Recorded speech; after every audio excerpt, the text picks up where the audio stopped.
வளர்க பாரதம், ஓங்குக டாக்டர் அம்பேத்கர் அவர்கள் புகழ், வெல்க பாரத பிரதமர் நரேந்திர தாமோதாஸ் மோடி அவர்கள் நாமம்.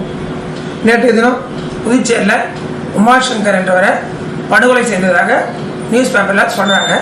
அதற்கு அவர் பேரில் 15க்கும் மேற்பட்ட வழக்குகள், பாலியல் வழக்கு, வழிப்பறி வழக்கு, பல குற்றச்சாட்டுகள் இருக்கிறதாகவும், அதேமாதிரி குயில்-தோப்பு போன்ற இடத்துல பிரச்சனைகள் இருக்கிறதாகவும், அதே போல் ஒரு வார காலத்துக்கு முன்னாடி அவரை மர்ம நபர்கள் கொலை செய்ய முயற்சி பண்ணாங்க. அவர் போய் லாஸ்பேட்டை காலத்தில் புகார் அளித்ததாகவும் சொல்கிறாங்க. அப்படி இருக்கிற பட்சத்தில் தேவையில்லாமல் என்னுடைய அரசியல் காழ்ப்புணர்ச்சி காரணமாக என் பேரை கெடுக்கிறதுக்காகவும் என் குடும்பத்தார் பேரை கெடுக்கிறதுக்காகவும் இது போன்ற செயல்களில் ஈடுபடுறது ஒரு கண்டிக்கத்தக்கது. மேலும் இந்த உமாசங்கர் என்றவர் என்னுடைய தங்கச்சி சட்டப்படி ஒரு இடத்த பக்கத்தில் இருக்கிறத விலைக்கு வாங்கினாங்க. அதை சட்டப்படி அவங்க உரிமை இருக்கு. எனவே அந்த உமாசங்கரும் அவருடைய தந்தையும் அந்த இடத்துல தனக்கு உரிமை இருக்குன்னு சொன்னதுனால.